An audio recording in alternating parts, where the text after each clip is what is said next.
Earlier this month, a 3-part documentary series came out on Tubi called UFO Revolution. One of the bombshells from that series was a couple of really eerie videos, courtesy of Jeremy Corbell, of what's been called the Jellyfish UAP. A week after its release, Jeremy and George talked about the circumstances surrounding the footage in a nearly 2-hour-long episode of their podcast. Not everyone has that kind of time, so I'm going to do my best to summarize all of that for you.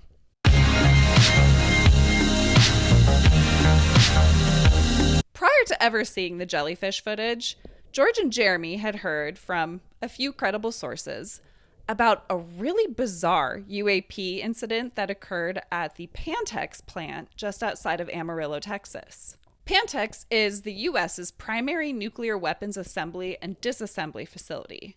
So this UAP incursion was kind of a big deal. What George and Jeremy were told was that one night, a domed structure, roughly 8 to 10 feet in width, with these sort of tentacle or dendrite-like things hanging from the bottom of it, came in and flew along this channel or corridor in the plant that basically situated between two sets of storage facilities. So this thing came in a controlled flight, flew along this corridor, and when it reached the end, it went up and then shot off at a 45-degree angle and disappeared. What the fuck is that? What the is that? So very weird and concerning, if true. Mind you, George and Jeremy haven't seen footage of this incident, although they're told that it exists. But this UAP is so unlike anything we typically hear of or see until 2018. Sometime in 2018, George and Jeremy were shown footage taken in October 2017 of a very jellyfish-looking UAP flying over a U.S. joint base in Iraq near Lake Habbaniyah. But before we watch the clip, actually there's two, there's a couple of things you need to know about this base and the platform that the footage was recorded on in order to fully appreciate the strangeness of the entire incident. At the time, this was a joint base that was shared by the U.S. and 2 other countries. The base was monitored 24/7 by an incredibly advanced persistent threat detection system, or more specifically, a blimp-like thing called an aerostat. And according to Lockheed Martin's website, quote, "The aerostats have proven to be an invaluable reconnaissance tool, gathering intelligence from 100 miles in every direction, 24 hours a day, for weeks on end, thwarting everything from the planting of IEDs in remote locations to rogue Afghan police officers extorting money from civilians at illegal checkpoints." End quote. This aerostat, this weapons targeting platform, can target and lock an Al-Qaeda tire on a vehicle at more than 23 miles away, and they can lock it, track it, and go. Never in history of this base and this platform, we are told, has it ever failed, ever. So, one of these incredibly advanced, precise, and reliable aerostats were monitoring this base in Iraq the night that this jellyfish UAP came flying in. And the aerostat couldn't get a lock on it.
that if this was a balloon, cluster of balloons, birds, trash, or literally anything else just drifting in the wind over the base, the aerostat could easily get a lock on it.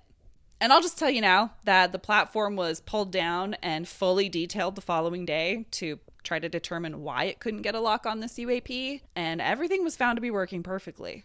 Also, the people operating and monitoring this system are highly trained, and they know what the hell birds and drones and trash and balloons and smudges on the camera look like. Come on, people. The second strange or unique thing that happened that night was that as soon as this UAP was identified as coming in over the base, the live feed from the aerostat to the 2 other countries that were operating on the base was cut. We just shut them out. Oopsie! Oopsie! And we had never done that before. That's weird. Third weird thing. This UAP flew over the base for roughly 20 minutes. Okay? Like a long time. After the live feed was cut, a team of at least 10 people from the Combat Information Center were sent out to try to get a visual on this thing using night vision. And they couldn't see it. They were definitely looking in the right spot, as confirmed by Aerostat. But at least as far as infrared goes, this thing was invisible. In fact, this UAP could only be seen with a thermal camera. You can see that the people on the ground and the dogs, they don't see it. Very weird, but more importantly, rules out things like birds, drones, balloons, trash, etc. Things the aerostat could definitely lock onto and that could easily be seen through night vision. So this goes on for roughly 20 minutes until the UAP clears the base and goes out over Lake Habbaniyah.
Once it was out over the water, it suddenly stopped on a dime, descended into the water, and disappeared.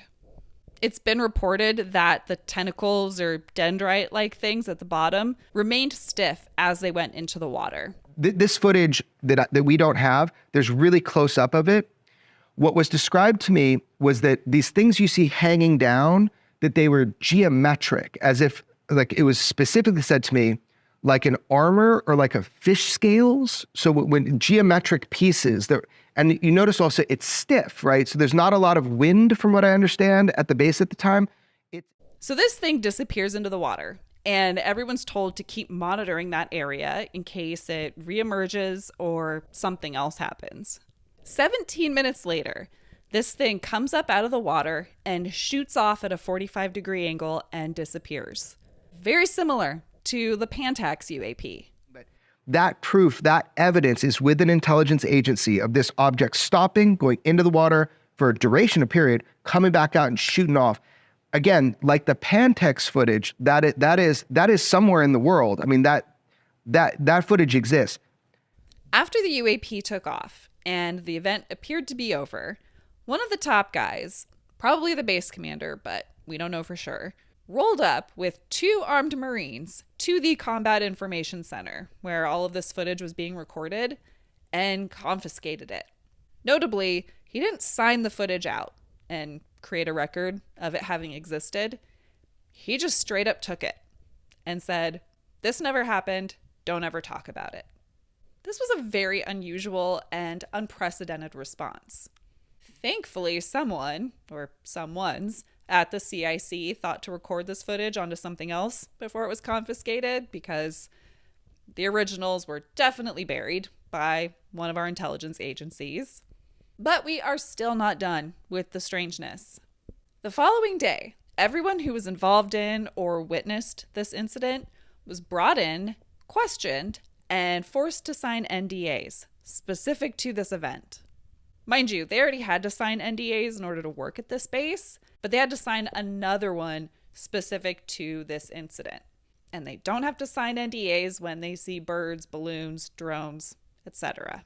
Now, this makes me wonder, even though I can't conceive of how this could be possible, but I'm also not at all an expert on our technological capabilities, but it makes me wonder if the jellyfish UAP is some sort of black project technology, or at least something we're involved in. Let me explain. In my video about the Pentagon UAP videos, I go over how the military pilots involved in those incidents never had to sign NDAs. No one ever told them they couldn't talk about what they saw, nor did they have to go through the pain-in-the-ass process that always happens when they do occasionally encounter some sort of black project technology. But it sounds like the jellyfish UAP witnesses did have to go through that sort of process, or at least something similar. And could that be why we cut the live feed to those other countries operating at the base? But then if that's the case, why did our own government and military classify this as a UAP? Just doesn't make a lot of sense.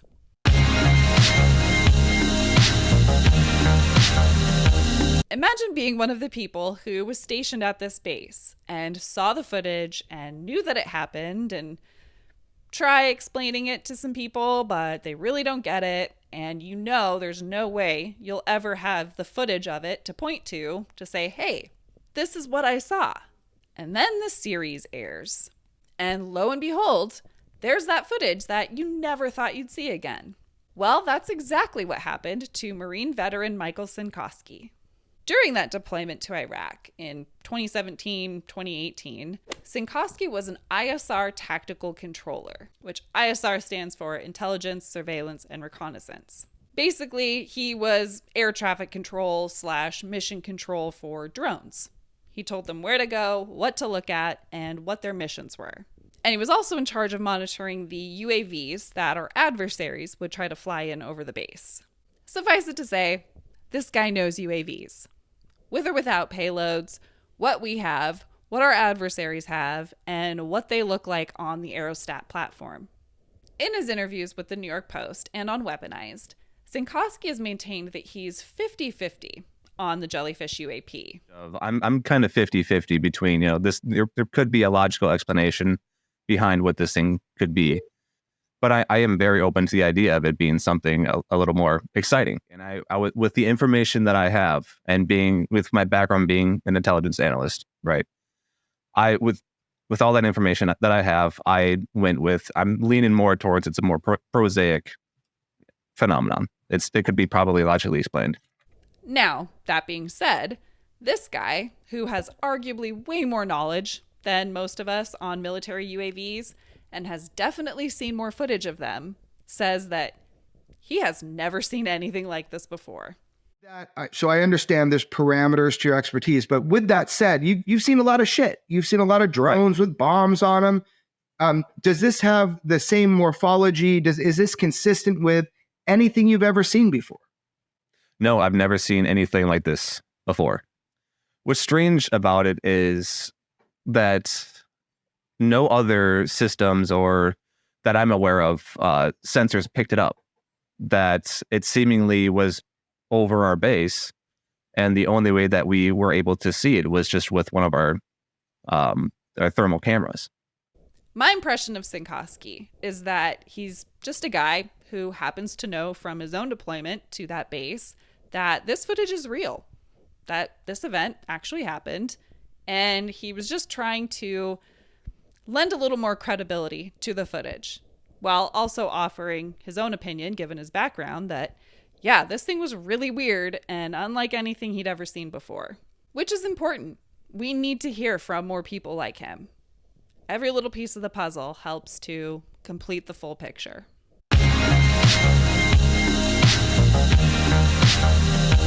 This is a pretty weird one. George and Jeremy are adamant that our intelligence agencies have all the footage and a full report on this incident, and hopefully we'll get to see the good stuff at some point. Congress recently met with the ICIG in a skiff to discuss the claims that Dave Grush had made in his public testimony to Congress back in July. And the little bits that we heard from some of the members as they came out of that meeting were, I think, pretty promising. I think that it's reasonable to say that everyone that was in the room received probably new information. I certainly did. This meeting, unlike the one we had previously when we did this briefing, this one actually moved the needle. It's giving me a more clear perspective, a little bit more of a clear perspective. Before, it's very blurry. Everything is extremely blurry. I believe that he's telling the truth. I think that he is a credible witness. And what I can also say is one thing in particular that really caused me to be concerned about this whole thing is that Grush had stated to myself, Representative Burchett, and another member on the phone that there were people that were hurt hiding this information and keeping this information safe and or trying to come forward with this information. What I can tell you is I believe that claim after now leaving. I'm more concerned than I was going into the skiff, and I think that they have a lot of questions that remain unanswered. Word on the street is that we're going to get more public UAP hearings. We'll see. I'm not really sure what to expect. Hopefully you have a better idea of what the whole jellyfish UAP thing is about. But I'd love to know what you guys think down in the comments. If you liked this video, please consider liking it. It helps me out a lot. And I'll be seeing you guys again soon with a video that's pretty personal for me. So keep an eye out for that. Let me grab the boys so they can say goodbye. Say goodbye, boys. All it's supposed to